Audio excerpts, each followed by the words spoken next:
Are you thinking about making a move to the Portland metro area? Well, in today's video, we're going to talk about the top 5 cities that people tend to move to, and we're getting after it right now.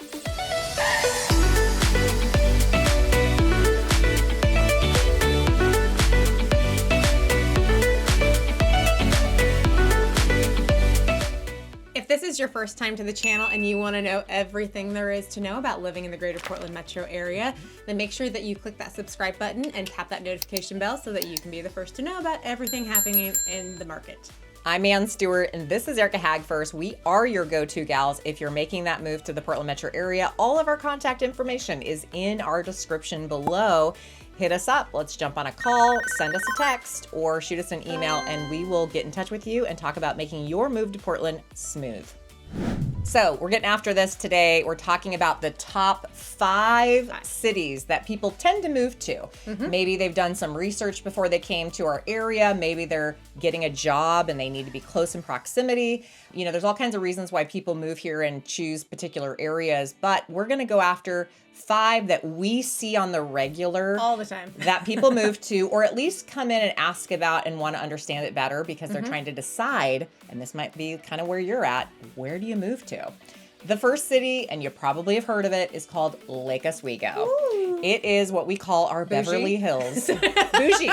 It's our Beverly Hills of Portland, you know, and heck, the average sales price is right around $1.4 million. So average annual income is a little over $175,000. Yeah, so there is go hand in hand. There is a premium for living in Lake Oswego, but why is that? Why is it so expensive, and why is it the place to be? Well, let's start with schools. Schools are very highly rated, probably the number one in, or pretty close, in the top 2 of the state of Oregon. They have a lot of emphasis on it. They have a great sports programs. Lake Oswego is actually a pretty large city. They have 2 high schools, multiple elementary and middle schools, and they're just really well known for their education system. Yep, that would probably be, I think, the top reason that people generally say that they want to be in Lake Oswego when they're either moving into the area from out of state or out of area, or even people in the greater Portland metro area already are looking to relocate. And it's for the schools. The schools. And honestly, if you're going to look at doing private school, a lot of people just say, well, we'll go pay the prices in Lake Oswego, so we don't have to go pay for private schools. So if you're looking for good education, or sometimes people they don't maybe have kids, or maybe their kids are already grown, but they look for good schools because they know resale is good. So if you're looking for the best of the best, we would say that's a reason why a lot of people choose Lake Oswego. Now, the other piece to this, and it really drives the prices up, and I guess it's good for an investment if you move to Lake Oswego, is that it's landlocked. They're not making any more land in Lake Oswego. There's nowhere to build big subdivisions of houses. No. New construction is few and far between, and when you do find it, you're going to find that a builder or developer has bought a house and scrapped it, or maybe they bought a lot from somebody who's, you know, kind of kept one for a while, and they build usually a multi-million-dollar home on it. Oftentimes, the builders and developers in the Lake Oswego area know about all the land that they can because they're constantly looking to build. And it's not uncommon to see them build $2, $3, or $5 million houses on land, and people pay it. So they do. I mean, oftentimes you'll go through some of these older areas of town, and you start seeing maybe some rundown or some older homes that haven't been updated. Those are usually slated and being watched by builders, and you see it all the time. The notices go up, and they're going to scrape that house and build something newer and much more expensive than what it was. You know, it's and you have to remember though, even that land, just because of where it's at, is still going for quite a premium. So the builders almost have to build something that is going to be, you know, a couple $1 million home. Now there are some really great options, you know, still, but it's expensive to get in there. Anything new construction is minimally, you know, close to $2 million. So think about that when you're planning what you're going to do. I mean, even some of these smaller, older, you know, dilapidated homes, are going for close to $1 million. I mean, I've seen it all day long, especially if you want to be in like first edition. A lot of those tiny little older homes right in that neighborhood are still, you know, $800,000, $900,000. And that's basically, they're selling the land at that price. The other thing too that Lake Oswego is kind of special for is it has a lake, Lake Oswego. It does. And it's a big lake, and obviously to get on the lake for housing is very, very expensive. That's a whole other ballpark. It's a whole other ball game. But you don't have to live on the lake. No. Obviously not everybody does, but there are lake easements. So there's a lot of areas in Lake Oswego where if you live in a particular neighborhood that has a lake easement to it, you have access to go play in the water on nice days. And that's, lifestyle is a big part of Lake Oswego. So obviously the lake, like Ann just mentioned, and there's a lot of little tributaries, so you can be on water, but not necessarily right on the big lake. Like the canals and stuff. Yep, exactly. And she's right. The easements also come along. So not only is there the lake easement, but a lot of times there will be like a fitness center or a community center type area that they can use as part of those HOAs. And then all the different neighborhoods, like when you come into Lake Oswego and you start looking for a home there, you will notice that like it's all about the neighborhood and what that neighborhood offers and its proximity to the lake. And obviously the further you get away from the lake, the less expensive things get. But the other part of that aspect is that, especially areas like First Edition and even some of the outlying neighborhoods, they have a lot of walking trails. That's a big deal. Yeah, a lot of walking trails. There's a lot of farmers markets. It's a really it's a real community. Friendly, yeah, exactly. I mean, even though the population is about 40,000, Lake Oswego feels like a small community, a very tight-knit type place, very, small town Midwest almost feeling, in the sense that, the downtown area of like First Edition, very sweet, very walkable. That was the whole point of it. And then each little neighborhood kind of has a little hub that you're walkable to. So, something to keep in mind. It's a great feel when you're in Lake Oswego. And it's a really pretty city. They take a really good care of it. You'll oftentimes see in downtown Lake Oswego art along the street that's just designed for aesthetics. Flower baskets hanging off of kind of the street poles and whatnot. Lots of mature landscaping. Lots of landscaping. Big trees. Yep. So a lot of pride in the care of that city and maintenance of it. And it's a large city. To go from one side of the lake to the other can take you 15 or 20 minutes. And it's also centrally located, so you can get to downtown pretty fast off Highway 43. You can get on the freeways. You're right there off Cruise Way to 217 or the I-5, and it's close to a bunch of shopping. And so really it's like location when it comes to Lake Oswego. And it's actually really close to the river as well. So if you need to get to the east side quickly or get right into downtown, you're maybe 10 to 15 minutes. Like, it's close. Yeah. So I mean, obviously location is amazing for people who are coming in and working. The feel of it is great, and then the schools are top rated. Yeah. So it's kind of like the trifecta.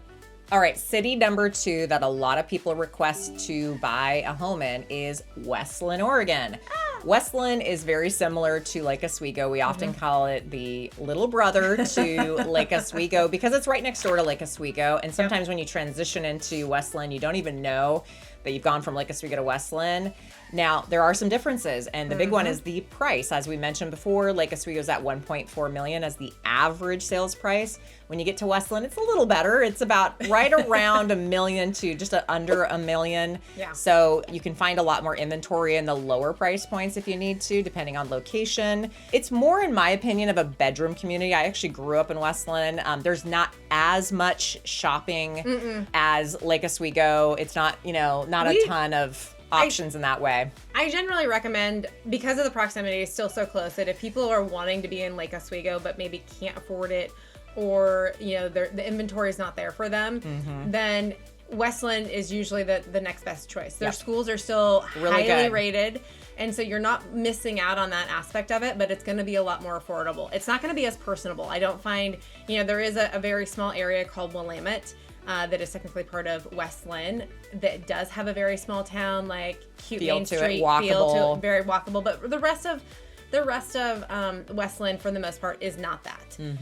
It's going to be spread out. It's going to be mostly homes. You're on a hill. It's not very walkable. But you do have a nice bedroom community feel in terms of nice homes, good schools, and still relatively good proximity to highways and access to get you to different places. Yeah. But it's not going to be the same feel as Lake Oswego, and you'll notice a difference in the price point. Yeah. And honestly, it's landlocked, similar to Lake Oswego, but there's a little more options here and there for some new builds. We don't have big enough pieces of land where you can go in and build subdivisions. No. But there are, in the last 10, 20, 30 years, homes that have been built in smaller subdivisions that builders have found. Yeah. You still can find a lot here and there that you could possibly custom build on. But again, people go to Lake Oswego, a lot of builders, to build, because when they do find land to build on, they can really ask a pretty high price point for it. Yeah. But West Linn, don't sleep on it. It's a great community, great schools. A lot of people, do research on it and they love it, because there is a lot of different neighborhoods within West Linn. There's a lot. So it's definitely worth considering if you're considering Lake Oswego, but maybe the prices and what you get for your money is just not quite there. We definitely would recommend considering West Linn. And like Erica said, it's really close to the 205 freeway, and it's right off Highway 43. So it's a little bit further from the downtown area than Lake Oswego. But if you have work somewhere, you may want to just factor in commuting, because it may be a little further to get maybe on parts of the west side or downtown. But again, a great option if you're really looking for a good community. Yeah. The third city we usually see people move to is a combo city. It's Beaverton, Hillsboro. We know these are two totally separate cities. They're both large. Both very big, yes. Yeah, they're right next to each other. But the reason why we're bringing up in a combo is because we often find people are looking to be out in the high-tech area, which parts of Beaverton and Hillsboro that's a good location for it. And there's planned community new construction going in these areas. So much new construction going into both of these. In Hillsboro, you have Reed's Crossing. This has been a development 20 years in the making. A lot of effort has gone into this, and it's huge. It's 8,000 units. It's got a school. It's got shopping. High-end stores are going in there. And then, Beaverton's really not tiny in its own respect. And Riverside Crossing is on the edge of Beaverton, which is going in, again, another huge development. And that just brings people to these areas. You also have Nike, you have Intel, you have all the other tech companies that are coming into these areas. And so people want, proximity in terms of commute. Yep. And the hard part is like, these cities are so big that even if you live on the south side of Beaverton, you need to work on the north side of Beaverton, that's still like a 20-30 minute commute. So Beaverton has average ratings on their schools. Some are really good, some are okay. Hillsboro has been a developing area, and so their schools are starting to come up. There's a few here and there that, are kind of like standouts, but for the most part, do your homework on where you want to be if Hillsboro looks like it's going to be an option for you. And then there's a lot of aspects, Hillsboro, you can get pretty deep and far away from highway access. So if that's something that's important to you, make sure that where in Hillsboro you're looking at isn't, a 20-minute commute to just get to the freeway, because that's pretty normal. But yeah, it's a growing area. You've got a lot of different things. Both Hillsboro and Beaverton have, a downtown or old town area to them with farmers markets and super, cute feel to them. But really you're moving out to those areas for jobs a lot of times. Job is the big pull there. Yeah, and affordability. And affordability, yeah. And lots of options. If you're looking to be, in the 400 to 500 range, you can find inventory even in new construction where you could never touch that price point the closer in you are. Obviously, it suits a lot of people who maybe just need a townhome or a condo or a small single-family home. And they also have other neighborhoods in the Beaverton, Hillsboro area that are, mid to high end. So there's a lot of options depending on what your price point is and what you're looking for. But again, the number one draw for these two cities is jobs, and you're close to your jobs there and high paying jobs. So we bring up Beaverton, Hillsboro because oftentimes people are getting jobs and they're like, we want to be as close as possible to it. And there's options there. Yep. All right, city number 4 is Wilsonville. Yay! Now, Wilsonville, for some people, it's a little further out. It sits off of I-5. It's like the last town you're going to see before you maybe get to, Marion County, really. Yep. If you're going to work in Salem, you could consider the Wilsonville area. But Wilsonville also is a great school district. It's connected with the West Linn Wilsonville schools. There's a big acreage area. We've done a video on it called Stafford. You should watch it. And that is also in the Wilsonville area, in the Stafford Triangle. And it's really a nice city. Tell them about the Wilsonville area. Wilsonville is kind of a cool area because it seems like it should. It's got a lot of industry there. It's got business going on. It feels like the modern small town. So you're going to see your anchor stores like a Target Costco and, you know, a Fred Meyer's. However, it's got some small town feel. It's only about 27,000 people, like just under, and you're really close to the country, but you've got some nature parks, you've got some, you know, planned communities, and then you've got, you know, some older, they're not technically 50, we've done a video on Charbonneau. It's not truly a 55 and older community, but it's got the feel of it. But it's just a really nice feeling community. And like Ann said, the schools are highly rated, so if you don't want to be as close into the hustle and the bustle, or you don't want to or can't afford to be in the Lake Oswego Westland area, Wilsonville is a fantastic option. Highly rated, very family oriented. They've got the Willamette River running through and some really great parks around it. They've also got Grants Ferry Nature Park, which is, you know, trails of schools. And then, you know, if you've got kids into horses or anything like that, they've got some horse events that happen right just outside of town. And it's just a really overall fantastic feeling small community that really gets a lot of notoriety and has a great school district attached to it. So, you know, really nice option. You've got, you know, mid-range affordability, I would say. You can get into the Wilsonville area, I would say, comfortably in the $600,000 range. You know, obviously it goes up, but you can get in there and just have a really nice feel. It's like, in my opinion, it's the modern small town. Exactly. So the last city, which is a little bit of a surprise, is Oregon City and Beavercreek. Now, why is that? So Oregon City, Beavercreek is kind of for that person who's maybe looking for small acreage, or they're looking for more of a country feel to where they're landing. You know, you could even include Canby into that area. And the nice thing is you can get small acreage. It's somewhat still affordable for acreage properties. You know, not everybody wants to be right in the city or on a city lot. And these areas, you can still find that. You know, you've got some smaller communities, small acreage mixed in with the larger acreage plots that some people are looking for. But you can be in there in the 600s and get a couple acres. So, you know, I think it's an up and coming area. As people have pushed out on the west side, they're now realizing that they're either so far out to get acreage that's affordable that maybe they switch over to the south and west, or south and east, to find that. And it's beautiful out there. It's absolutely gorgeous. You've got, you know, mountain views on a lot of these properties and very, you know, economical. You've still got good access to Highway 205, which, you know, can pop you up into the city. And having lived on both sides of I-5, my commute, I was in deep Beaverton, almost Hillsboro, and I'm out in Beavercreek now. And my commute to downtown is about the same. It's just where you're at.